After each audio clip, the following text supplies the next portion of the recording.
Hello. This on? Hello. G'day, guys. Welcome back to Steelers Nation Australia. My apology. We had the chat going on. I'm not even sure what you guys are talking about. There's a million comments here. We've got Gene, Patricia, Pepper, Daredevil. G'day, guys. Welcome to the show. Today we are still talking football, and I've got a few special guests. That's why we're a little bit late. It was a bit of a technical problems. I think out in Dallas is like a massive storm, like a snowstorm. So.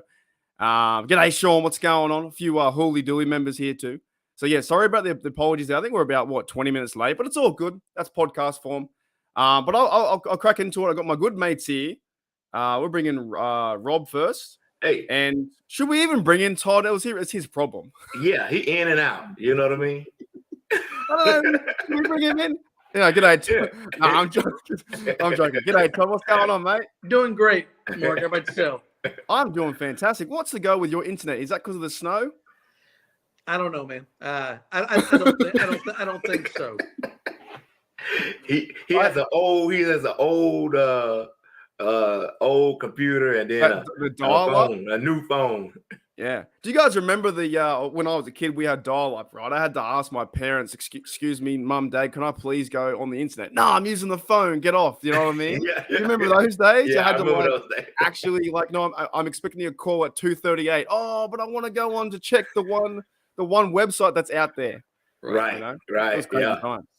You had to have two phone lines. One for the internet and one for the real phone. And you had that big cord. The cord went all the way from one end of the room where your phone was all the way down. Our computer room was 30 meters away from our phone line. So it went all the way down across the hallway to the very back.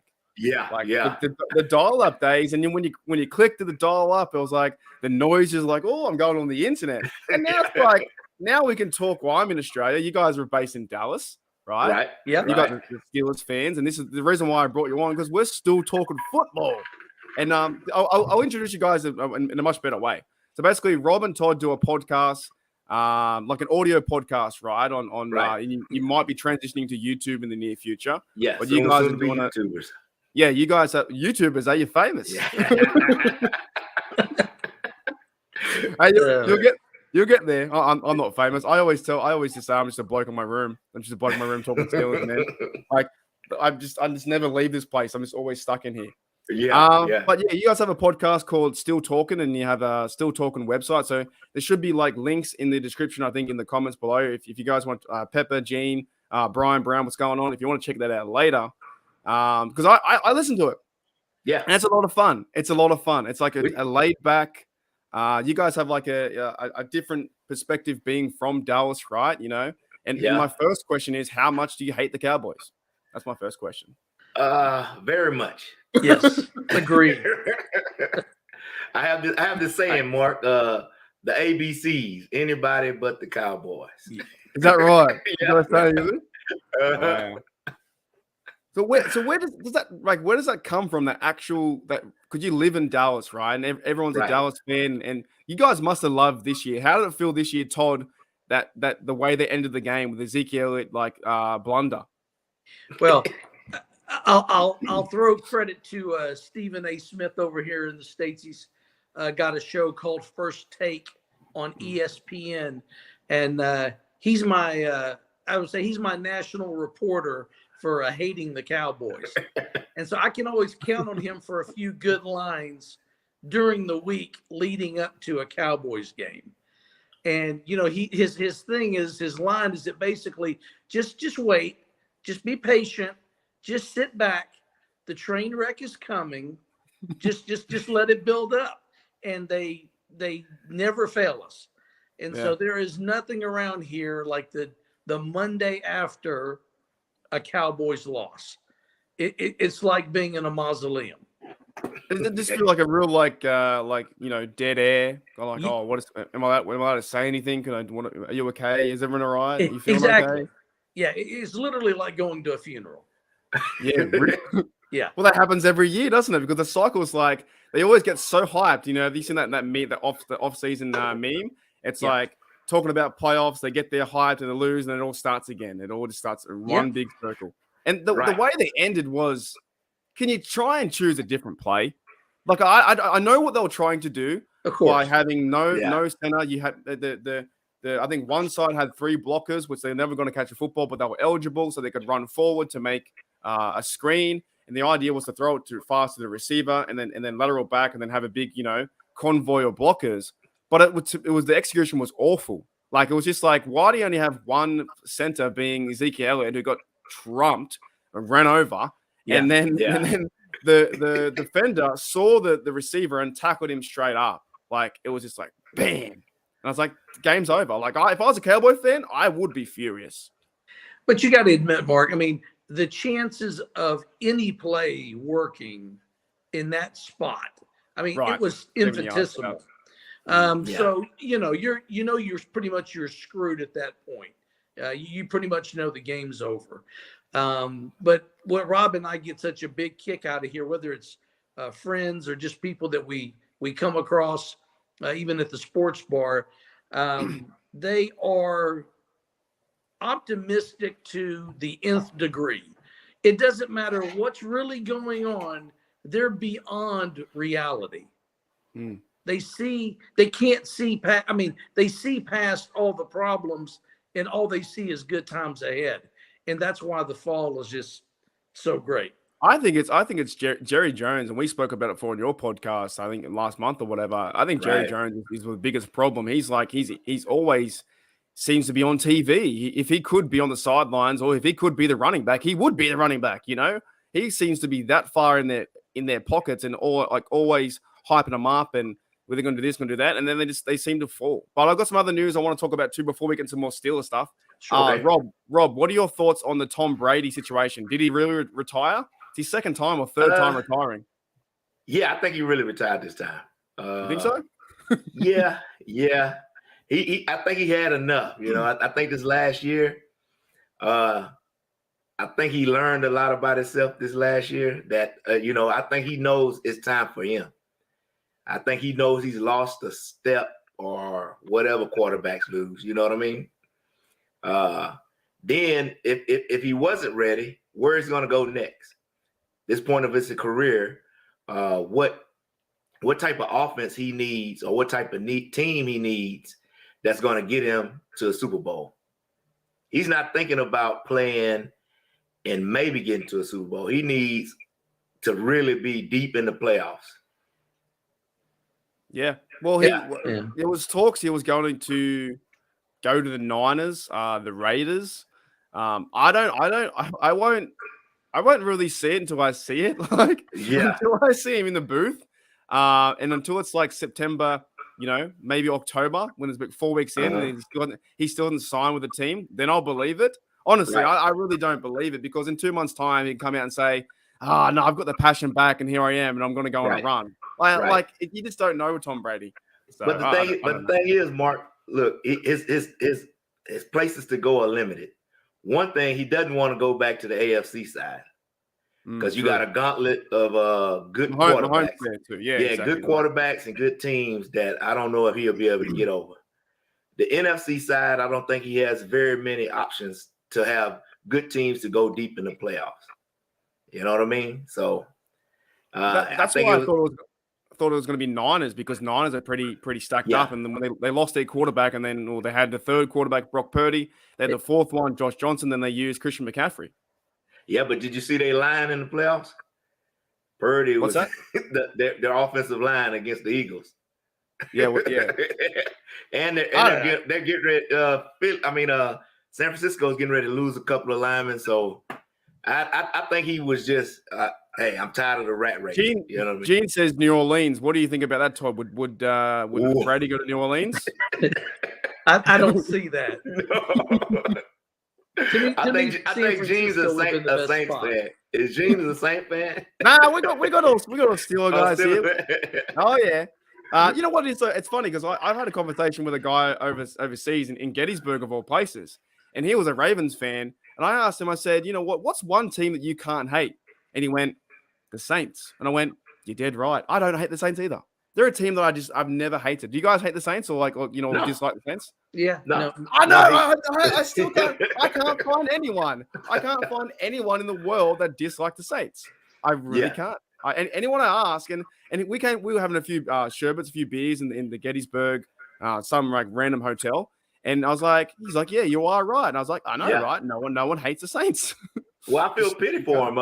Probably before you were born, Mark, they used to be called the Aints. Oh, that was the bag when they wear the bag. Yes. Yeah, Rob and I lived those days. You talking about hilarious. That's funny to watch those games. How bad were they? Oh, really bad. Yeah. They had a Hall of Fame quarterback and couldn't do nothing with him. The Manning's dad. Yeah. Archie. Yeah. Archie Right. Manning. They had Archie Manning and they couldn't do nothing with him. That's how bad they were. That man ran for his life the whole time he was with the team. Really? He's still running right now. Because all I really know is the Saints would more or less, in my time, is like Drew Brees, right? And of course, they won a Super Bowl with him. But I always find that's the one team out of all the teams in the NFL that I'm like, yeah, I think everyone's going to mutual respect or kind of like, they're just the Saints. They're just a team. Yeah. They don't really get to me any controversy too much, I don't think, with any other teams. But maybe because they're in the NFC side as well. Of course, I guess the Falcons would hate them or the Panthers and stuff like that, or Bucks would and stuff like that. But yeah, every fan I've run into, they're like, yeah, we don't, because I can't stand like the Chiefs now because they're really successful. I couldn't stand Brady and the Patriots because they were successful. But I'm like, yeah, Saints, not too bad. I tell you what, now Texans and Cowboy fans might have a different say of that. People down here, because they go at it with the Saints fans. So they all talk noise. And I know some Cowboy fans and I know some Texans fans that can't stand the Saints. I got a statement here from Jennifer says, can you imagine hearing Mark listening to Tom announce like Romo, shut up, Brady? I'm not a big fan of Romo, right? And I shut up, Romo. And Brady's like, he signed what, a $300 million contract? Yeah, well, one of the news stations. I don't know which one. I forgot which one. It's Fox. Man. It's $37 million a year for 10 years. That's amazing. But I tell you what, personally, there was a mention, I apologize, referencing this show a couple of times, but I watch it every day. So I was watching First Take this morning, and Rob, they had Mike and Mad Dog on as special guests celebrating, them as the show, pretty much the breakthrough show of sports radio in the United States back in the 80s. Yeah, Mike and Mad Dog. Yeah. And Mike Francesa said, they asked him point blank, do you think Tom Brady is going to make a good football analyst like Tony Romo is perceived to be? And he is. He's very insightful. I'll say this. Who you think Tom Brady is? So if they asked Francesa, did he think that he would be as good as an analyst as he was as a football player? And he said no.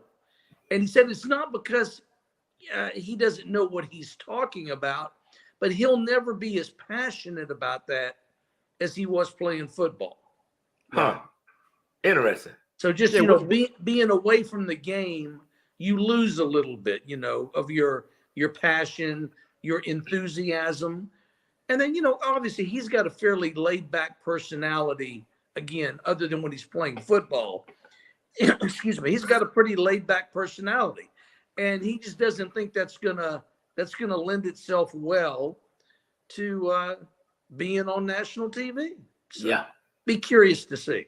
Yeah. I don't know. Go ahead, Mark. I'm just saying, where's like his charisma? You know what I mean? Like that's what I was gonna say. Yeah, where's the I'll show you guys something in a minute, but where's the overall charisma for Tom Brady? And you know what? Is what you said, a 10-year deal? Yeah. That's amazing. That's a long time. And he's to never try to figure out it. That's what I'm saying, to try to figure out if he can do it. Yeah. He may not can't do it. He may can't do it. I mean, Romo is really good. I think Romo's better at that than he was playing quarterback. I agree. His delivery, how he brings insight into the game and able to do it and explain to people. Yes. And I mean, he's one of the best at it. You know what's funny though is like I find the Dan Orlovskis and the Tony Romos. I always find it funny how they're like telling the quarterbacks what to do, and then you're like, "Well, Tony Romo, what did you do?" And then Dan Orlovsky ran outside of the back of the end zone for 2 points. And I'm like, this quarterback needs to throw over the middle. I'm like, yeah, we get it. We get your quarterback. You're okay. But I would probably listen to more Peyton Manning than Tom Brady than I would those two. But I can't stand it. All I can imagine is this. I imagine Tom Brady doing this, yelling at the Fox analysts. Yeah, that's what he's going to do. That would be charismatic. That would get people's attention, Mark. And also, a bit of a side note from the Tom Brady show. That was his last game in Heinz Field, and he lost. How good's that? I know it. Finally, we beat Brady, man. Oh man, but I don't really, I don't know how Tony Romo's he's the guy that tells you the play what's already going to happen, and for like some listeners they might like that. I can't stand it because I'm like, well, let me watch it first, please. Don't tell me what's going to happen, and then it happens. I'm like, oh, you bloody ruined it. Like, what the hell? But Tom Brady, I don't know what his angle's going to be. Is he going to do the same thing? It's a long year deal. We'll have to find out and see. He might be a good guy on the mic, but you need some passion behind it. You need some some charisma or whatnot. But let's get into some more Steeler talk. What are we thinking? Did you guys hear the? I'll start with you first, Todd. Did you hear the reports on the Mike Tomlin extension, or that the rumor is going to happen? What are your thoughts on that? Well, I mean, I think I don't want to speak for Rob, but I will a little bit in that we both are in the camp that yes, Tomlin's going to get this extension eventually. For those out there that don't want Mike to be the head coach anymore for a variety of reasons, that's just not going to happen. If you've been a Steeler fan for, I'd say at least 10 years, you understand how the Steelers work, and they just don't make changes at the drop of the hat. So I definitely see an extension ahead. I mean, he's got 2 more years on the books already. So really there's no rush to get something done before this upcoming season happens. So, I won't be upset or concerned at all if they just go with the status quo heading into next year. But Jerry Dulac, who writes for I think it's the Pittsburgh Post-Gazette, he did say, and certainly he's a man in the know. He knows a lot of folks inside the organization. They're suggesting to him that, the Rooneys are working on something with Tomlin that, looks like is going to happen between now and the beginning of the next season. I think I heard somewhere that he's that Dulac's like the one that's like 98% right. Like what he puts out, he normally gets right. So, and of course we did hear the Rooney interview the other day, talking about, Coach Tomlin and how they're not going to move on from him, or he expects him to be coach, and he wouldn't see any different. Do you see any different there, Rob? I don't. I think you are right, Todd. It's the last 10 years. It's pretty much wasted breath at the moment. We all kind of knew they weren't going to fire Canada, even some of us, me included, yelled out fire Canada the most. But at the same time, it is wasted breath. Like, we know the Steelers are not going to fire Tomlin. They're going to give him extension. They're going to let him go with Kenny Pickett, the new offense, and then build around this defense and run game. That's what they're going to do for the next 5 years. They're going to build. Are you happy with that rumor, Rob? Yeah. I'm in the camp with Todd. You know what I mean? We don't fire coaches; they retire. Right? And Tomlin ain't gonna retire. If we win a Super Bowl in the next 5 years, 6 years, then he might think about retiring. But I don't see a guy like that. He's like Belichick. He lives, eats, breathes football. I mean, what a guy like that gonna do if you retire? Well, he might go back to the XFL or the USFL. Jen says here, and by the way, Jen's like my insider source for news. She's fantastic on this platform. There's a lot of news that Jen breaks for me that I'm like, what? That happened? Are you serious? Like, she is on the Jen. You're on the button, man. You are on the money. Jen says here, did you guys see the Twitter clip of Tomlin as a receiver? I did. Did you guys see it? It's fantastic. Yeah, he looked pretty good. Pretty good. He got 20 yards a catch. Yeah, he looked like a little AB, didn't he? Yeah. I need to watch just a couple of steps slower, but other than that. Yeah. I need to watch it again. I was watching it when I woke up today about 6 a.m. when I normally get all my news, and because I live in Australia, right? I get all the news from the day what you guys see, the Tom Brady stuff, all that kind of stuff, right? I got the news. I woke up one year to James Debo Harrison being a Patriot. I almost threw up in my mouth. And that was actually worse. That was worse than I think when he was being a Bengal. I was like, oh boy, that was hard to see because it was on our team and then said see you later. But no, I did see the clip and it's even for that, like Tomlin, I know there are guys out there that hate him or dislike him or don't like the way what he's doing. But to me, he's going to the Hall of Fame. His Hall of Fame resume is there. He's the only coach in the league to never have not a losing season. Like that's pretty good. Like you are like doing this when you're walking in somewhere and going, oh, by the way, can I jump in first? Do you mind if I jump in front of you? Because I'm the coach Tomlin. Like, no worries, coach, get in there.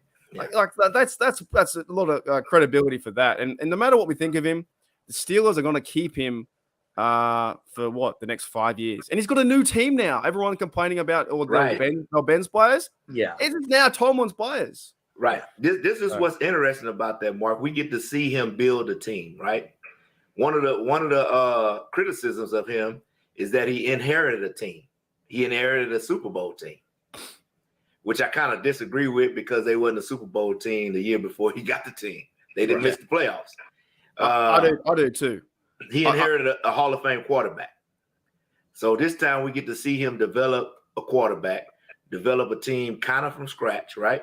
Mm-hmm.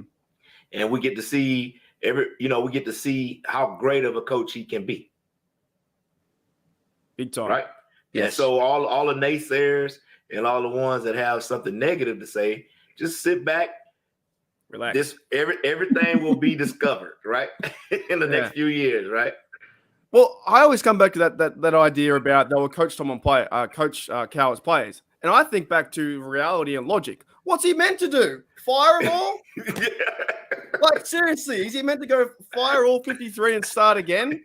It doesn't make any sense. They were Coach Cowher's players. He can't fire all the players. So now we have it. Thank you, Sean, mate, for the $2 tip. During the Killer Bee era, there was one game with all three. I'm not too sure what you're in reference to that. Is that like Big Ben, Antonio Brown, and Bell? Is that what you're referencing to? Killer Bee era. I would think so. But okay. Yeah. If not, Nate, thanks, mate, for the $2 anyway. I appreciate that. Long time listener. But yeah, like with the Tomlin stuff, I think this is his time, right? Wouldn't you agree, Todd? To expand on what Rob's saying, it's Kenny Pickett, it's the offense, it's his time to really take control. And the man's only 50, and this is his passion, hobby, and job, right? No, absolutely. And even though he's quote a defensive-minded coach, I think this is what gets some people kind of worked up about Tomlin, as they say, well, he's too conservative, he's defensive-oriented, he's not in this new school of thinking and having a team that is creative and it's unpredictable. That's the word I was trying to get to. Unpredictable. I don't think we've hardly ever looked at the Steelers and went, I think we don't know what's going to happen here. It's very rare that happens. But you can't. We always kind of know, don't we? Yeah. Yeah. But you can't. You can't blame all of that on Tomlin, because like we look back just to this year with Canada, and I think you're right. It was almost universal. There were very few people. If you took a poll of 10,000 Steeler fans, I would dare say there might have been 100 or 200 people that thought Canada was doing okay. Everybody else was, let's fire the guy. Pretty much. Yeah, because he was so vanilla, so predictable. The other teams knew it. They said they knew it after the game, what they're going to call. So no matter how good of an athlete you are, it's hard to beat somebody one-on-one when they know what you're going to do. Mm-hmm. Yeah. So, I just with Rob again, there's a lot of things that we maybe don't agree on, but this is one of them that we do. That yes, you have to allow the old Bill Parcells adage. You have to allow Tomlin to shop for the groceries.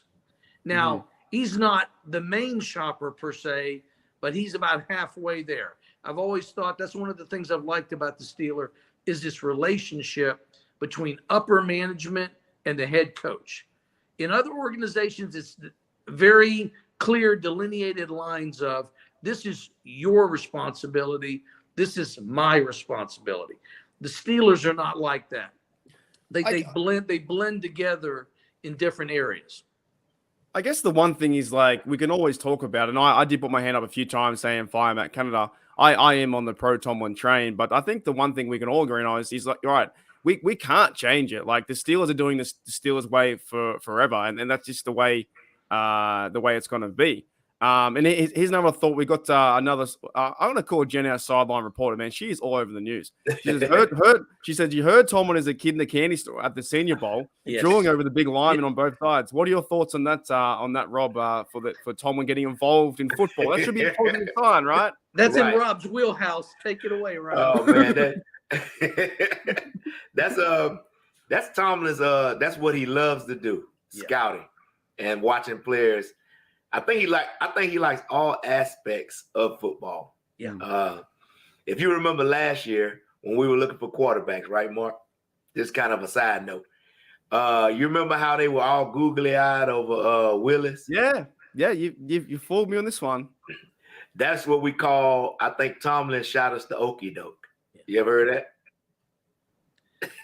Well, the okie doke. He was like, "Oh, we looking at Willis. We looking at Malik Willis." Nobody said anything about Kenny Pickett. I know. It fooled me because we had this conversation on your podcast on stilltalking.com or after. And they're all talking about the wings. You know, went and had wings with Malik Willis, and they went and did this, went and did that. And I'm like, they're going to draft Malik Willis.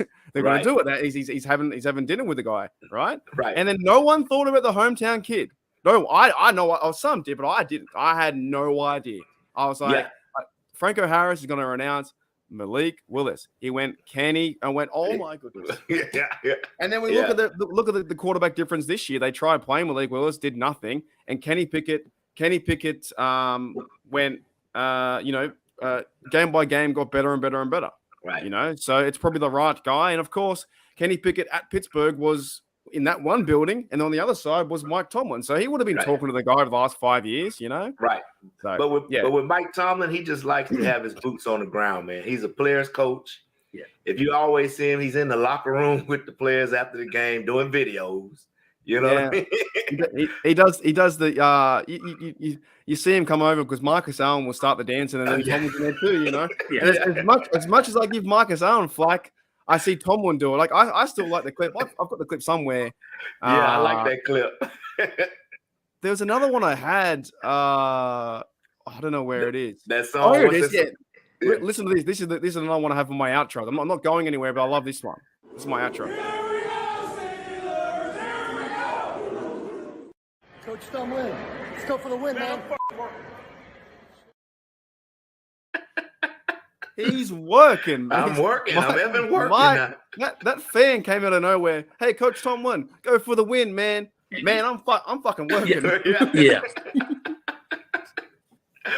Oh man, that's what I love about him. I think that's fantastic. He's good for a sound quote, man. I know all of them pretty much. You know, the standard is the standard. Another man's misfortune is another man's opportunity. Yeah. If you ever listen to the podcast, I always razz Todd because I know all the quotes. You know what? Do you know what I've realized a lot of podcasters do is the one called Things of That Nature. You know, that's a Tomlin thing, right? Right. Did you know that? If you ever hear yourself catch yourself saying that, Things of That Nature, it's Tomlin. Things of that nature. Yeah, Things of That Nature, 100%. If we're talking about the offensive line and things of that nature, he has said that. He's been saying that in his podcast or in his press conferences for like the last, 10 years. And as podcasters now, we've all used that because I've heard myself do it. My mate Pittsburgh on, Stay the Steelers. I've heard other guys out there. I think I've even heard you guys say it before too. Like Things of That Nature, I think comes from him. I got another one for you, Mark. Weighty Downs. Yeah, what's a weighty? Nobody's used that until this year. You know, weighty moments of the game. Isn't it just it's a moment though, isn't it? How is it a more impactful moment than fourth down? So what's a weighty down? I guess it weighs a lot. It's like a big fish. Oh man. It's hilarious. He has to be some kind of a wordsmith, right? He's been doing this for 15, 16 years. He knows what he's saying. I told Todd he comes up with some every year and he brings them out. He has to. In all season, he thinks of certain little quotes he can use, because nobody heard of weighty downs until he started using it. Now I saw some people using it now. I'm like, that's a Tomlinism, you know what I mean? Do you guys have over there in the States a thing called Toastmasters where you practice your speech and delivery? Yeah. He's one. Tomlin's one of those guys, right? Pretty much. It feels like that. It does. Yeah. Yeah.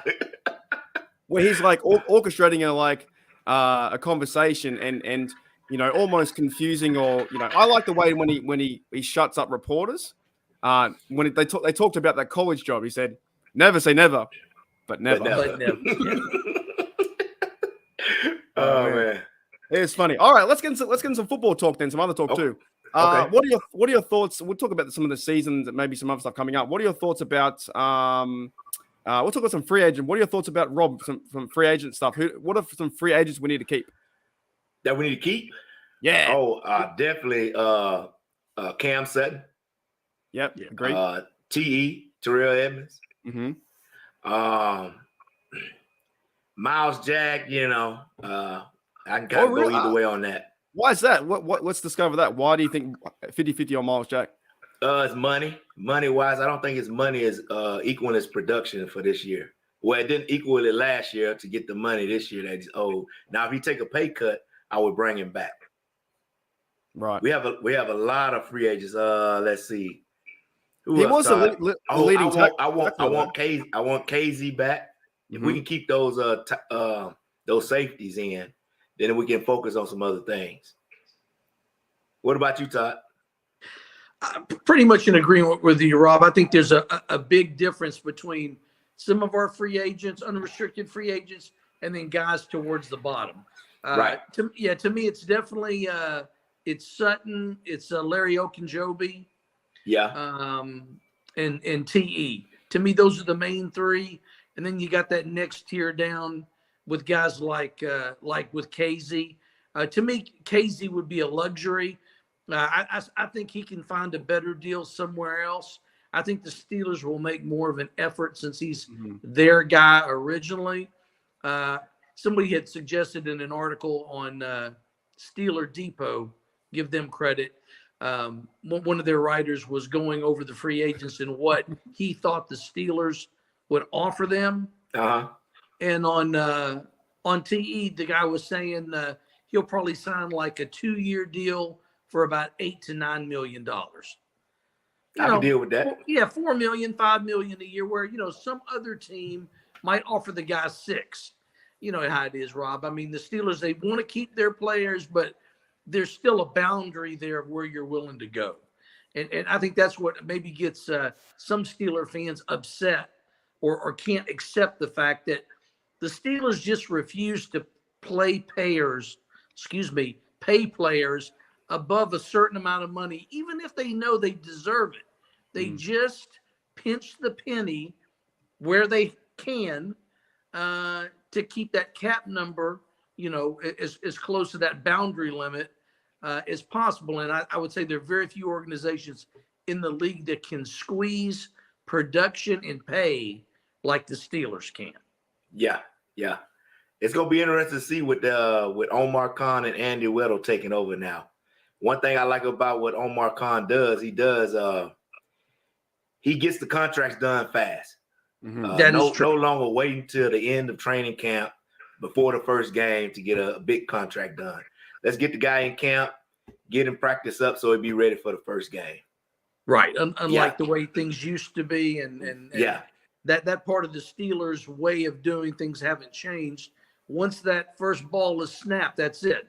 There's no more negotiating. So you're right. You've got now this, this window between basically the end of free agency and the draft, where guys are making a strong effort to try to get guys re-signed before you get to the main camp. Yeah. You know what's funny there, Todd, how you brought up the Steelers Depot, right? I don't know if anyone else does this, but because they're behind a paywall, I don't know if you guys do this. I don't pay for it. Does anyone else read the article through the one little bit of window you can see when the thing comes up, the ad comes up, and it's like this? Yeah, it covers it up. Yeah. I know what you're talking about. That's the way I read the article because I don't want to pay for the thing.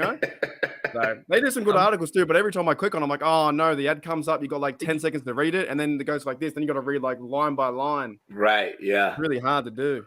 I think I paid for them 1 year, so I think they haven't cut me off yet. Oh, really? So That's good. Right.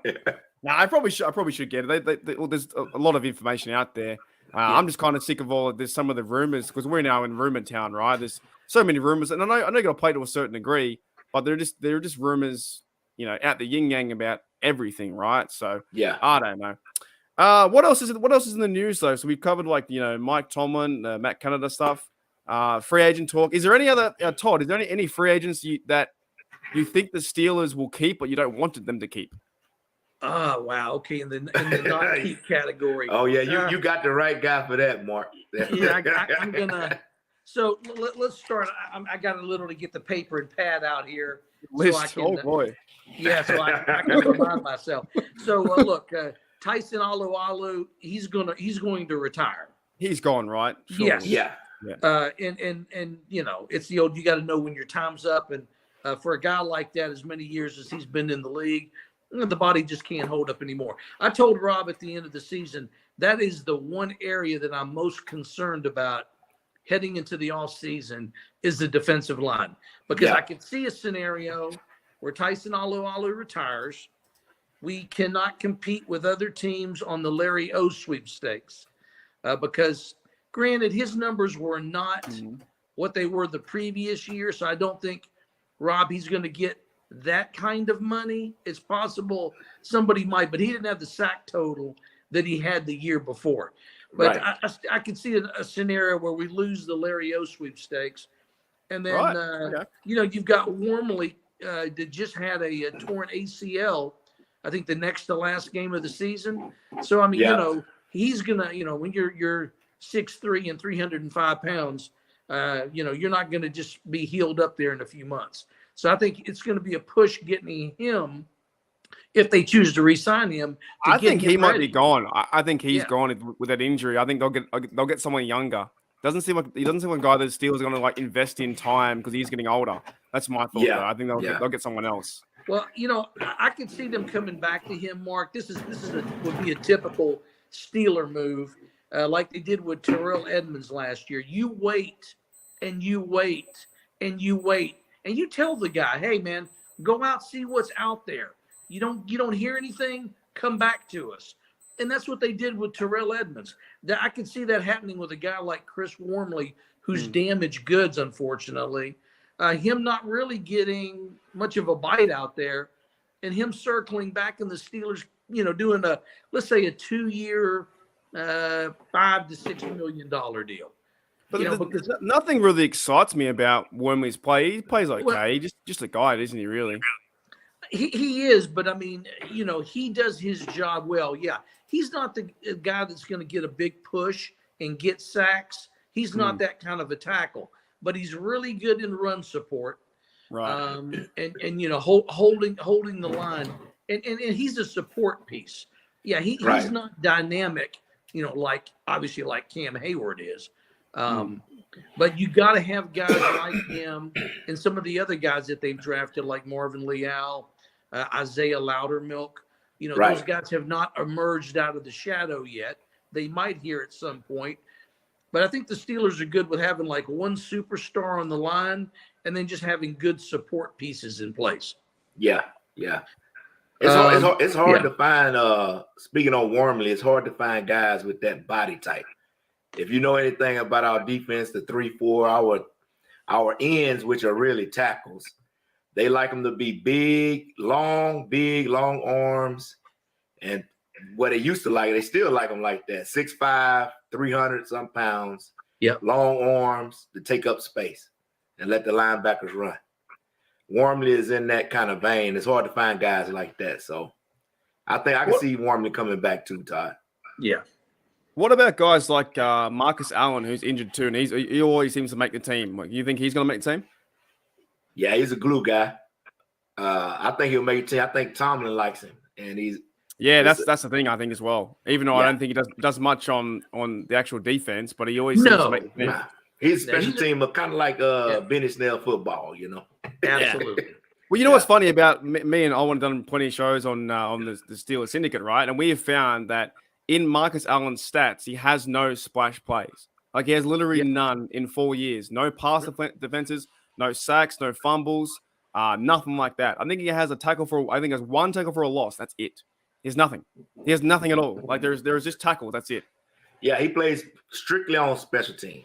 Every now and then you'll see him flash and somebody will catch a punt and he'll tackle him right away or something like that. Yeah.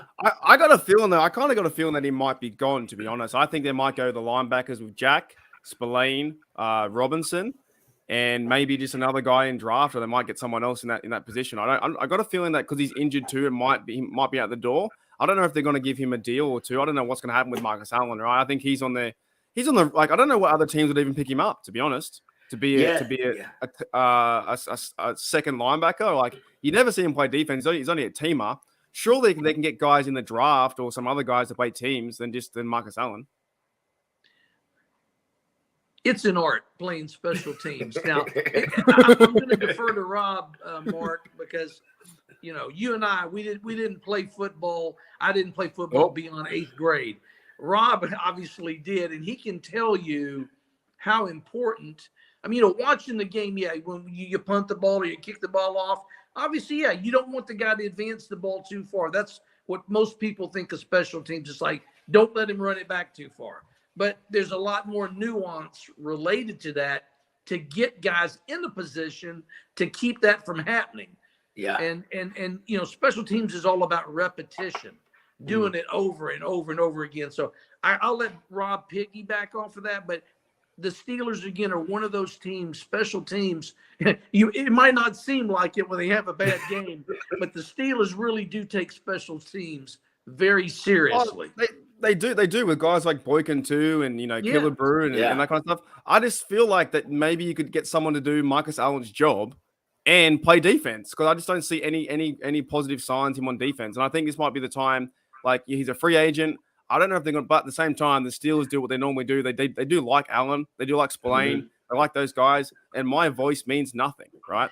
But I just think, like, I look to his stats, I look to some of his game tape when he plays, and I don't see he's a very physical linebacker, but he does play good on teams. He goes down there. Even with Benny Snell, Travis says he loves Benny Snell football.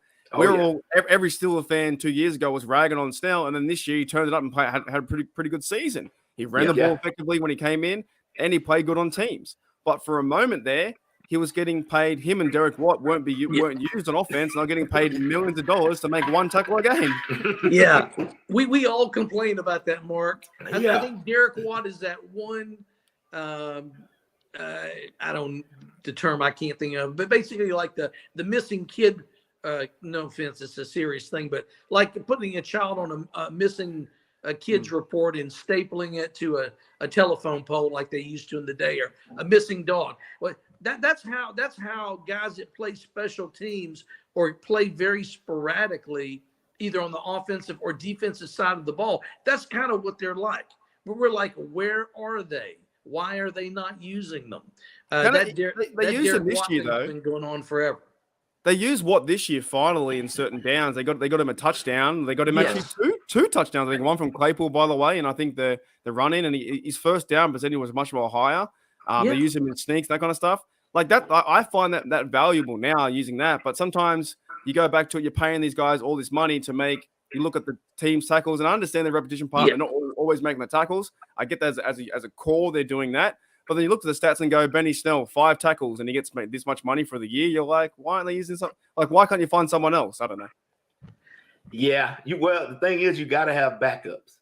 Even if you got somebody else in his position, they'll be playing just as sparingly on offense. You only play 22 players at a time.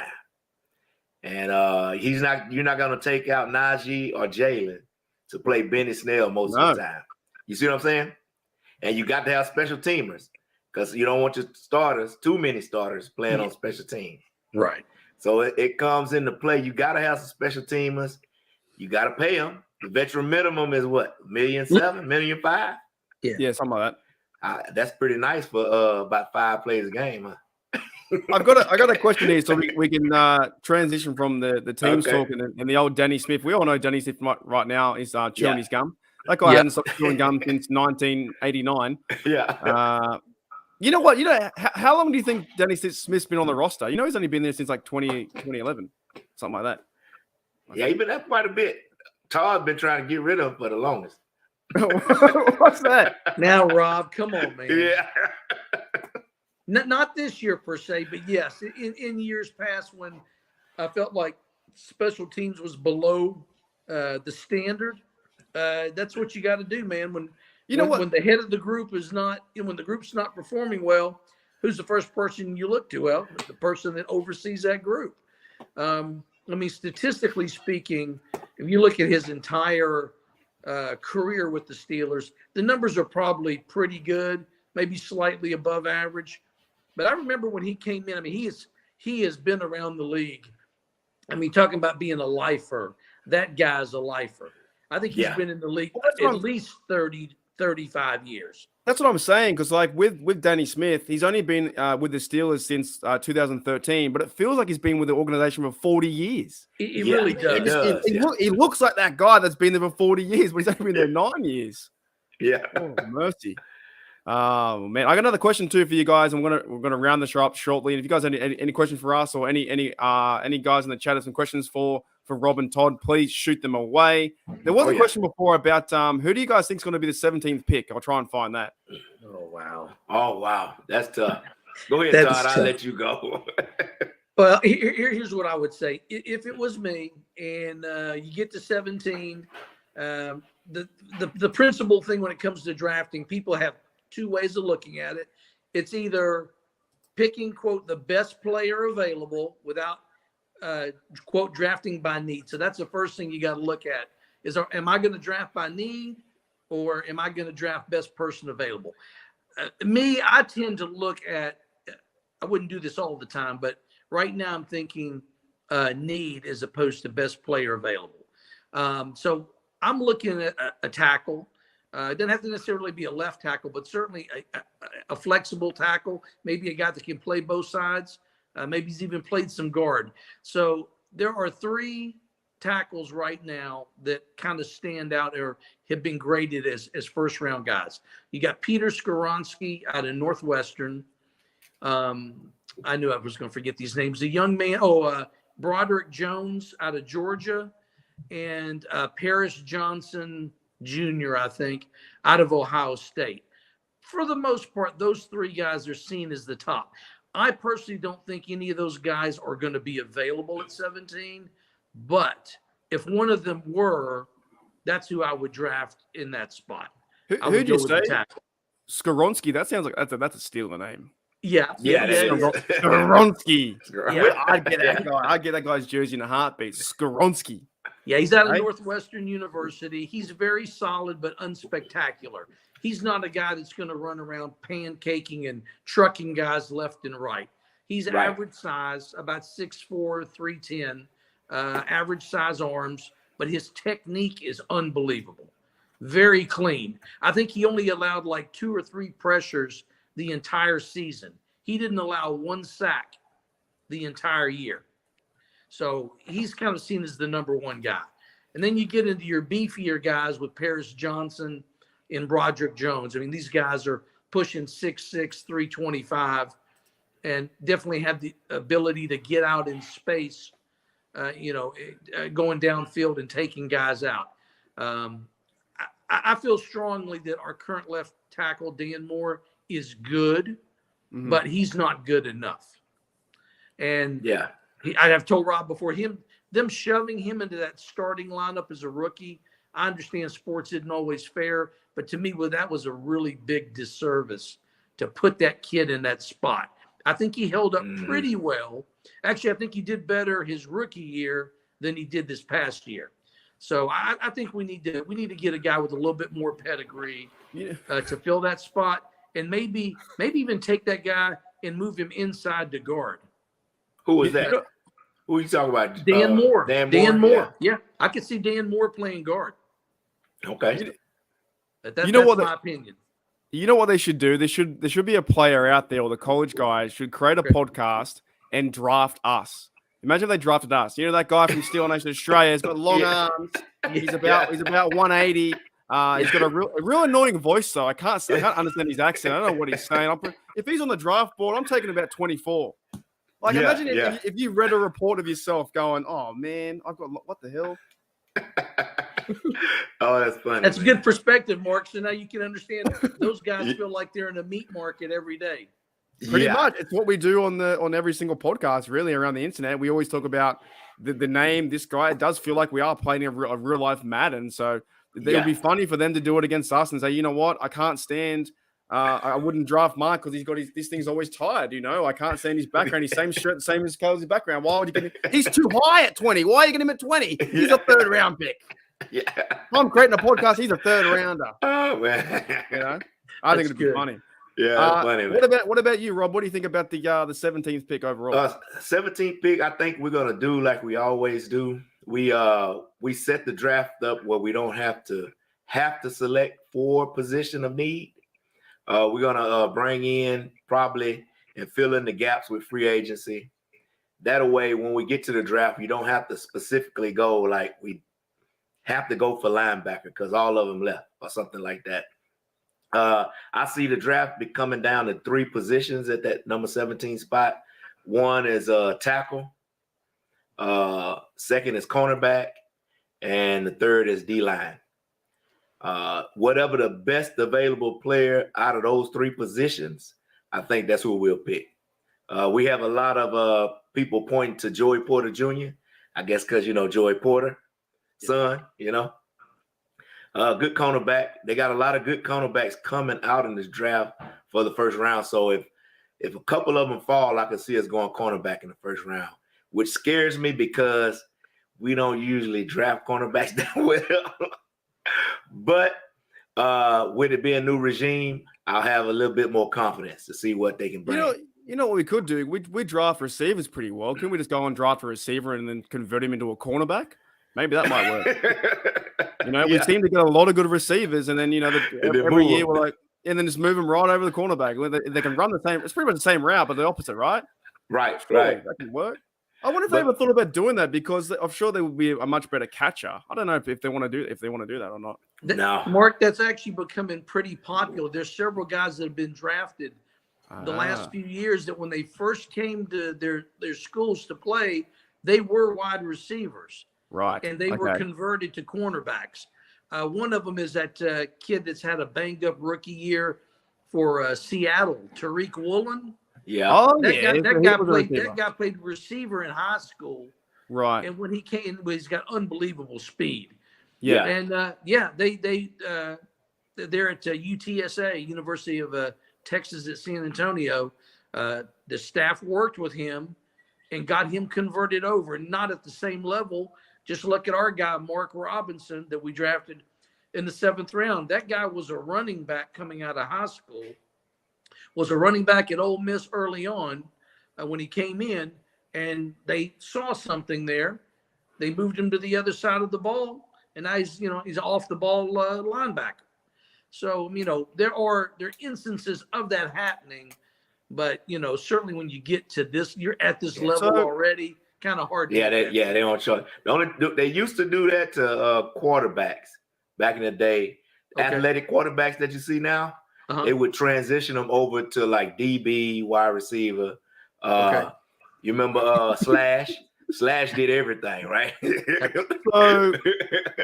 So what you're saying is, this is breaking news. You're saying that Mitchell Trubisky should be our cornerback number 1. Yeah.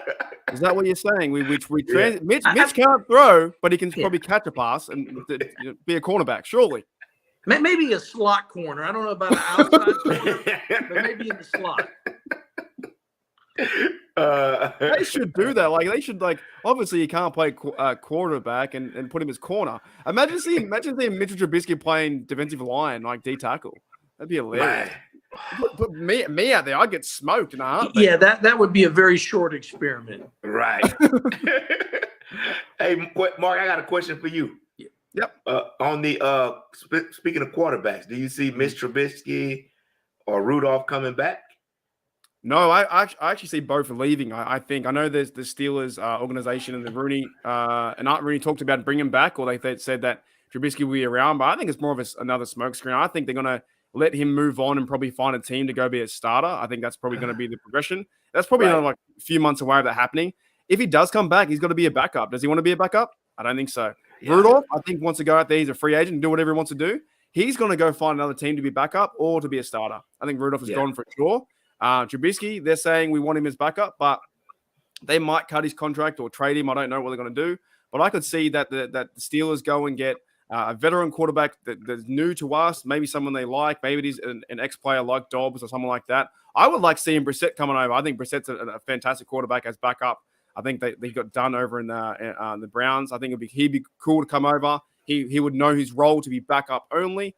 And then they probably go and draft a quarterback too in the later rounds, maybe like in the 6th or 7th round, get a quarterback or they just wait until the undrafted guys get there and see who's number 3. Yeah. But I would say 100% Rudolph's gone and 51%, the other bloke, Trubisky, is gone too. I saw a rumor today. I think Mark Cabali put out maybe Garner Minshew coming over from the Philadelphia Eagles. He's fine, man. He's full of passion. That's for one thing. I like him. Right? Yeah. And we got to think too, where's the Tomlin connection? Where's the Matt Canada connection too? Where are these? Have these guys known them in the past? They will probably come up as well. So I guess if Tomlin knows like Gardner, if they're friends or mates or whatnot, then there might be a possibility. Like a lot of times, even last year, I was spitting rumors about Aaron Rodgers coming to the Steelers, and I did videos on it, but I didn't believe it. But that was no real connection there to the Steelers. There needs to be some connection, I think, for a backup. And at this point, in my opinion, they got to know their backup. That's it. It's Kenny Pickett time, and if Kenny Pickett goes down, knock on wood, or if Kenny Pickett is sick or something like that, then the back comes into play, and that's it. There is no controversy, nothing. Right. Well, the connection is Andy Weddle, director of player personnel. We brought over from Philly. Right? I see what's going on. That is the connection right there. Yeah. Well, I wouldn't mind seeing that, man. Gardner Minshew, he's not a starter, but he's a competent backup he's mobile, he's physical, he's strong. He can probably run over some players too, He can probably last a few games in there. What do you think, Todd? Mark, I'm going to piggyback on what you said, talking about the quarterback options for backup. I like Brissett, and I like the idea of bringing Josh Dobbs back.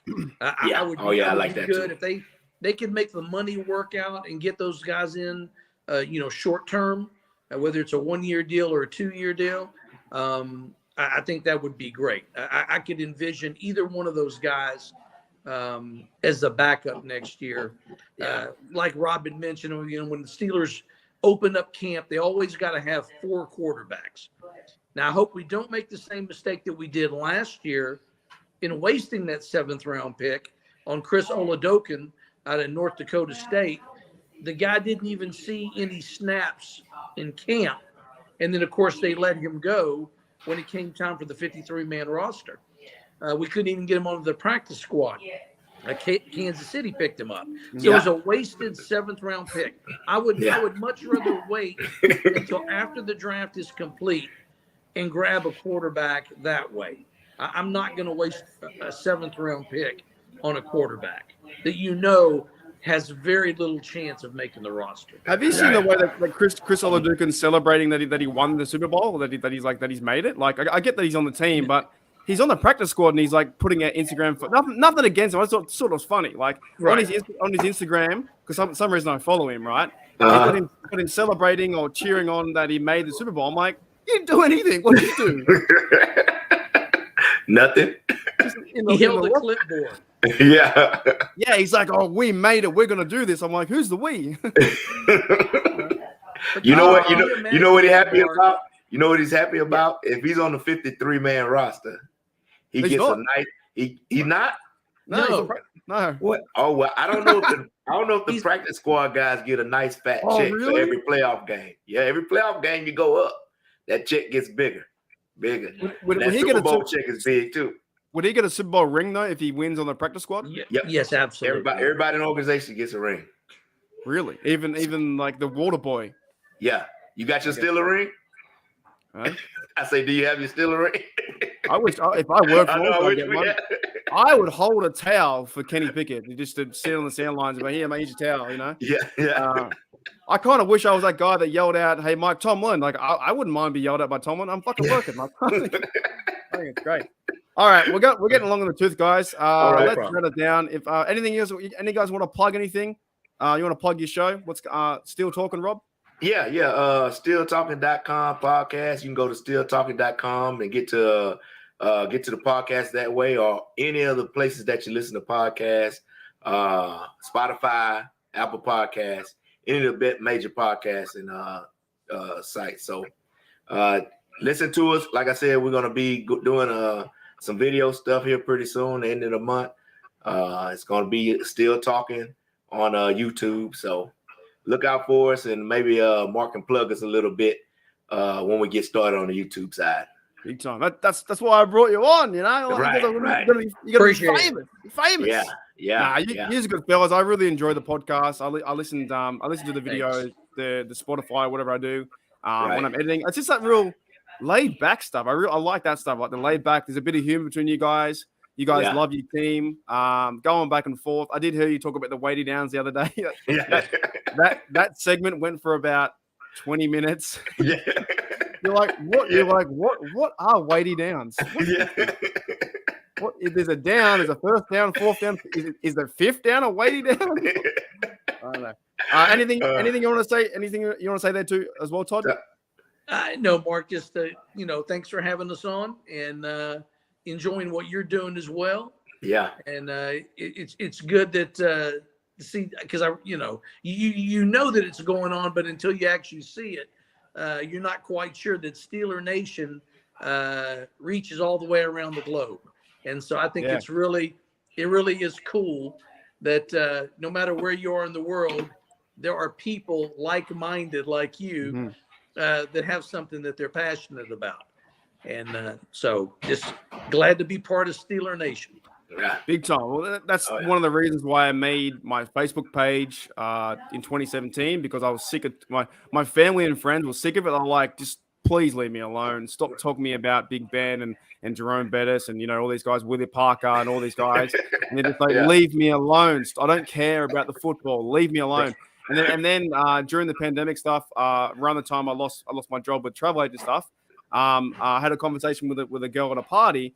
And then she said, "Oh, you really know your stuff about the Steelers." And she didn't even know what. Like, she just saw me wearing my shirt.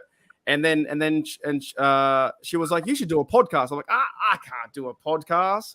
And she said, "Why not? Go and do it." And then that day, I rung up my other mate, Matty Peverill, and we started BTSC. And that's now transformed into YouTube and another podcast on the Syndicate and doing BTSC work. So I love it, man. It gives me an outlet to express my Steeler fandom and not annoy other Australians. Because that was because no one cares. Like, no one gives a shit, to be honest, in Australia.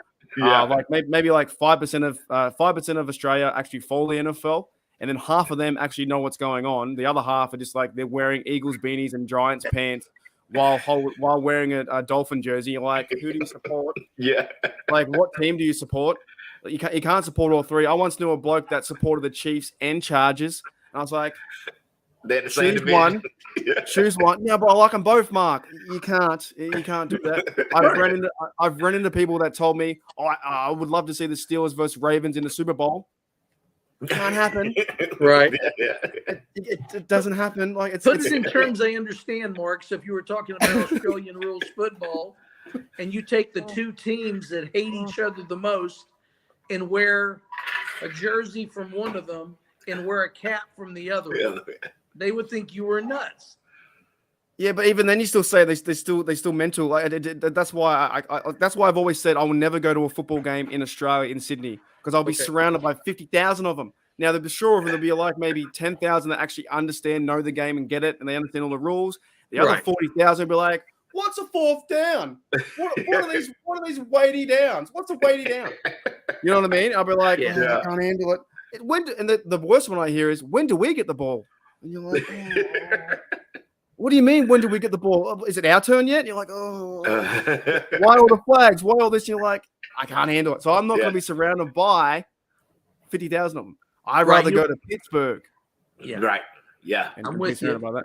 Yeah. So, But if you guys want to come over and watch the game in Australia, probably going to be a Chiefs versus 49 or something like that. But Right. I say save your money, save up $5,000, get a flight to LA to Pittsburgh, and then you get a hometown, Heinz Field or Acrisure Stadium. Go and see the team there, surrounded by 65,000 Yinzers. That's what you want to feel. I don't want to go to Sydney and get a random pie or American beer. Like it just doesn't feel right to be there. Right. And they're coming over here shortly. They're promoting it. Like I don't mind promoting the game, but they're promoting it slowly. Like they had Todd Gurley over here the other day. Oh wow! Oh wow! Yeah, he was on the Gold Coast. He would have been on holiday and said, "Hey Todd, do you mind if you do an appearance?" Wow. I don't think he went there just for that, But no, probably not. Yeah. Anyways, guys, save your chips real quick, Mark. Save your chips. 2024 Cowboys Steelers in Pittsburgh. In Pittsburgh, right? In Pittsburgh. Save your chips. We're gonna be at that game. So the Super Bowl contenders for 2024 are going to be the Cowboys again. Yeah. They always Super Bowl contenders, didn't you know? All right, guys. Thanks, Rob. Thanks, Todd. Stick around for a little bit. And thank you guys from Steeler Nation Australia. As always, here we go, Steelers. Here we go. Go. See you guys later.